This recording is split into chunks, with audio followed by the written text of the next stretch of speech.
રાસાયણિક ખાતરની અછત મુદ્દે કૃષિ મંત્રીએ નિવેદન આપ્યું છે।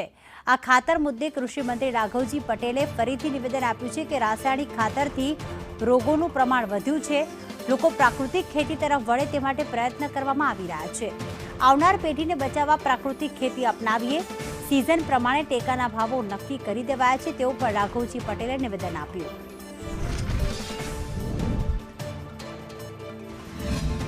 રાજ્યમાં અને દેશમાં પ્રાકૃતિક ખેતીનો વ્યાપ વધે અને આપણી પરંપરાગત જે ખેતી હતી દેશી છાણિયા ખાતરની એ પદ્ધતિથી આપણે ખેતી કરતા થાય, આપણે રાસાયણિક ખાતર અને જંતુનાશક દવાઓનો ઓછામાં ઓછો ઉપયોગ કરી અથવા તો બંધ કરી તો આપણી જમીન પણ બચી શકશે, જમીનમાં રહેલા કુદરતી કાર્બનનો પણ વધારો થઈ શકશે અને આપણને જે ઉત્પાદન મળે છે એ ઉત્પાદનની ગુણવત્તા પણ સુધરશે, જેના કારણે આરોગ્યને લગતા જે પ્રશ્નો ઉપસ્થિત થયા છે એ રોગોનું પ્રમાણ પણ ઘટશે અને આપણી પેઢી તંદુરસ્ત રહેશે। તો એમાં જે પોસ્ટમોર્ટમમાં જોયું છે તો એમાં મુખ્યત્વે જે લંગ ઇન્ફેક્શન છે એના કારણે એનું મૃત્યુ થયું છે અને અગાઉ પણ એકાદ કિસ્સામાં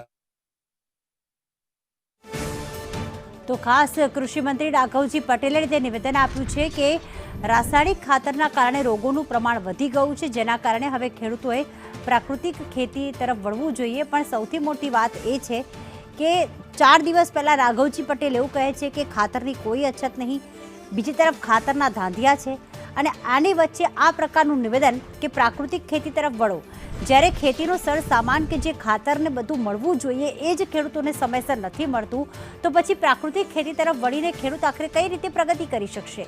જો પ્રાકૃતિક ખેતી તરફ ખેડૂતોને વળવાના હોય તો એમાં સરકાર દ્વારા પણ કેટલાક પ્રયાસો કરવા જોઈએ।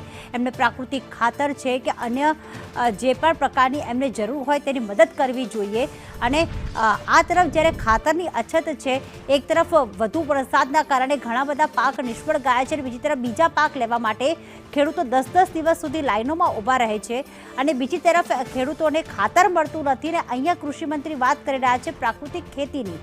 પહેલાં ખાતરના ધાંધિયા જે છે, ખાતર જે છે સમયસર પૂરું પાડો ને ત્યારબાદ પ્રાકૃતિક ખેતી તરફ ખેડૂતોને વાળવાનો પ્રયાસ કરો, પરંતુ એ માટે ખેડૂતોને તમામ પ્રકારના ખાતર ઉપલબ્ધ હોવા ખૂબ જ જરૂરી છે। આપના દ્રશ્યો આપણે બતાવી રહ્યા છીએ જે ખાતર આપવામાં આવે છે, રાસાયણિક ખાતર અત્યારે સરકાર દ્વારા પ્રોવાઈડ કરવામાં આવે છે, તો શું એ રોગોનું પ્રમાણ વધારે છે એ પ્રકારની ગુણવત્તાનું હોય છે? કારણ કે જો પોતે કૃષિમંત્રી સ્વીકારતા હોય કે રાસાયણિક ખાતરથી રોગોનું પ્રમાણ વધી ગયું છે, તો પછી આવા પ્રકારના ખાતર શા માટે આપવામાં આવે છે? શા માટે પહેલાંથી જ પ્રાકૃતિક ખેતી તરફ વાળવાનો પ્રયાસ ખેડૂતોને ન કરવામાં આવ્યો? આ તરફ એવું કહેવામાં આવે છે કે ટેકાના ભાવે જે છે ટેકાના ભાવો નક્કી થઈ ગયા છે, પણ ખેડૂતો પર રોષે ભરાયા છે કે અમારો પાક નિષ્ફળ ગયો છે તેમ છતાં કોઈ રાહત નથી આપવામાં આવી અને બીજી તરફ બીજું પાક લેવા માટે અમારી પાસે ખાતર પણ ઉપલબ્ધ નથી। યુરિયા ખાતર ઓછું આપીને ખેડૂતને પ્રાકૃતિક ખેતી તરફ વાળવાનો પ્રયાસ નથી કરવામાં આવી રહ્યો ને, કારણ કે 10-10 દિવસથી આ પ્રકારે લાંબી કતારો એવું બતાવી રહી છે કે ખાતરની અછત છે। ભલે કૃષિ મંત્રી સ્વીકારતા ન હોય અને એવું કહેતા હોય કે આયોજનબદ્ધ રૂપે જેટલી માંગ હતી તેટલો પહોંચાડવામાં આવ્યો જ છે, પરંતુ જો પ્રાકૃતિક ખેતી તરફ વાળવું હોય તો સ્પષ્ટતા કરી દો કે યુરિયા ખાતર છે, રાસાયણિક ખાતર છે, હવે ખેડૂતોને નહીં મળે અને ખેડૂતોએ હવે પ્રાકૃતિક ખેતી તરફ વળવું પડશે। પરંતુ અહીંયા એક તરફ કતારો જોવા મળી રહી છે, બીજી તરફ કૃષિ મંત્રી દ્વારા આ પ્રકારનું નિવેદન આપવામાં આવ્યું છે। ખાતરની અછત મુદ્દે તેઓ નથી બોલ્યા, પરંતુ એવું બોલ્યા છે કે રાસાયણિક ખાતર નહીં પરંતુ પ્રાકૃતિક ખેતી તરફ વળો। આખરે રાઘવજી પટેલે શું કહ્યું ફરી એક વખત સાંભળી લઈએ। રાજ્યમાં અને દેશમાં પ્રાકૃતિક ખેતીનો વ્યાપ વધે અને આપણી પરંપરાગત જે ખેતી હતી દેશી છાણિયા ખાતરની એ પદ્ધતિથી આપણે ખેતી કરતા થાય, આપણે રાસાયણિક ખાતર અને જંતુનાશક દવાઓનો ઓછામાં ઓછો ઉપયોગ કરી અથવા તો બંધ કરી તો આપણી જમીન પણ બચી શકશે, જમીનમાં રહેલા કુદરતી કાર્બનનો પણ વધારો થઈ શકશે અને આપણને જે ઉત્પાદન મળે છે એ ઉત્પાદનની ગુણવત્તા પણ સુધરશે, જેના કારણે આરોગ્યને લગતા જે પ્રશ્નો ઉપસ્થિત થયા છે એ રોગોનું પ્રમાણ પણ ઘટશે અને આપણી પેઢી તંદુરસ્ત રહેશે। ભારતીય જનતા પાર્ટીના નેતા હિતેન્દ્રભાઈ પટેલ અમારી સાથે ફોનલાઈન પર જોડાઈ ગયા છે। હિતેન્દ્રભાઈ નમસ્કાર, સ્વાગત છે આપનું। હા નમસ્તે બેન। હિતેન્દ્રભાઈ, 4 દિવસ પહેલા જ્યારે અછત મુદ્દે કૃષિ મંત્રીને પૂછવામાં આવ્યું ત્યારે તેમણે કહ્યું કે ખાતરની કોઈ અછત નથી. આજે અમે નિવેદન કર્યું છે કે રાસાયણિક ખાતરથી રોગો થાય છે, પ્રાકૃતિક ખેતી તરફ ખેડૂત વળવાનો પ્રયાસ કરે. આ પ્રકારનું નિવેદન આપવામાં આવ્યું છે એનો મતલબ એ છે કે પોતે સ્વીકારી રહ્યા છે કે યુરિયાની અછત છે એટલે ખાતરની અછત છે. સૌથી પહેલા તો આજે રાષ્ટ્રના વડાપ્રધાન માનનીય મોદી સાહેબે 10 કરોડ ખેડૂતો માટે કિસાન સન્માન નિધિનો જે હપ્તો રિલીઝ કર્યો છે એનો કાર્યક્રમ માનનીય મુખ્યમંત્રીની અધ્યક્ષતામાં અહીંયા ગાંધીનગરમાં છે. એ કાર્યક્રમમાં માનનીય રાઘવજીભાઈ પટેલ પોતાનું પ્રવચન કરતા હતા અને ત્યારે ખાતર અને પછી એના આનુષંગિક પ્રાકૃતિક ખેતીનો વ્યાપ વધારવા માટેની વાત કરી છે. આપની વાત સાચી છે.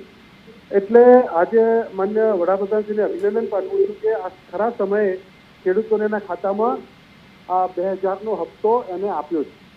અહીંયા આપની વાત એકદમ સાચી છે કે ખાતરની એક બાજુ રાજ્યમાં વિતરણ વ્યવસ્થાની જે મુશ્કેલી પડી, સાથે સાથે આપણે પ્રાકૃતિક કૃષિનું એક મિશન પણ ચલાવી રહ્યા છીએ. માન્ય વડાપ્રધાનશ્રીએ પણ નેશનલ મિશન ઓન પ્રાકૃતિક કૃષિ માટે 15,000 કરોડ રૂપિયા જેટલી રકમ ફાળવી.